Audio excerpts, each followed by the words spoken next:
Yeah, thanks a lot, Cahirlach. I also want to refer to the British elections. I think ordinary people across Britain are delighted to see the back of the Tories, 14 years, which saw corporate profits soar while their waters were polluted by privatised corporations, while the number of food banks exploded at an extraordinary level, child poverty increased. People are delighted to see the back of the Tories, but as has been said, Keir Starmer seems determined to say that very, very little is going to change either on the domestic or the international front.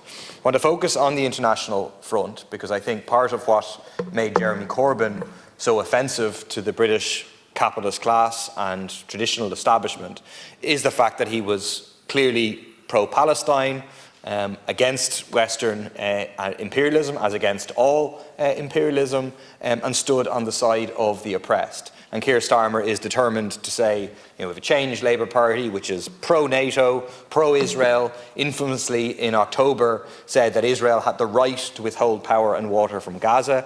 Keir Starmer is, I think, currently at the NATO conference in Washington, DC, and is very, very much aligned with the US agenda. A related question, Taoiseach, is there any Irish representatives present at this NATO summit in Washington DC or at meetings in the kind of environ of the summit?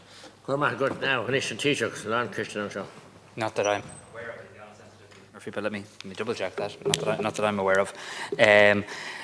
Look, a couple of very important issues here. To Deputy Smith, I want to thank you for the point that you've made here today and have made on a number of occasions about the importance of the opportunity for Ireland and Britain to engage at a senior level. And look, I've already, in my initial conversation with Prime Minister Starmer, had this conversation about the importance of getting the structure for engagement right, for the very reasons that you say.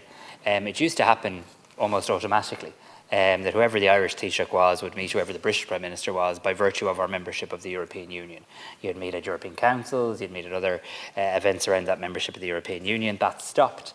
And now I think we either need to find another mechanism, or indeed, as you suggest, how the mechanisms that are already in place, north, south, east, west, under the Good Friday Agreement can be harnessed.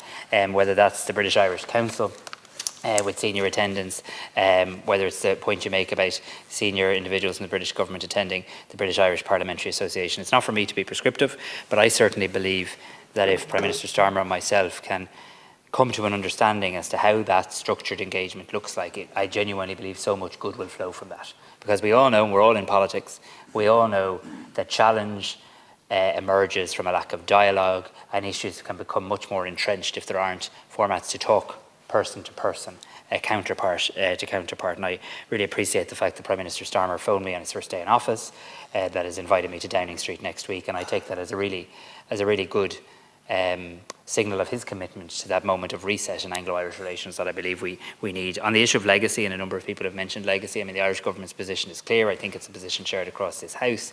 The Legacy Act is not something we obviously support in any manner or means. We found ourselves having to launch an interstate case.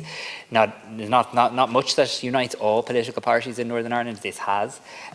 So I will want to talk to the British Prime Minister about legacy. I'm sure he'll want to talk to us about that as well. He has made commitments in his party's manifesto that I welcome.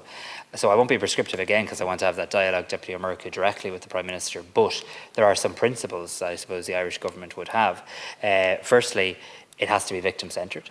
Secondly, the Northern Ireland Executive and the parties of Northern Ireland need to have a role.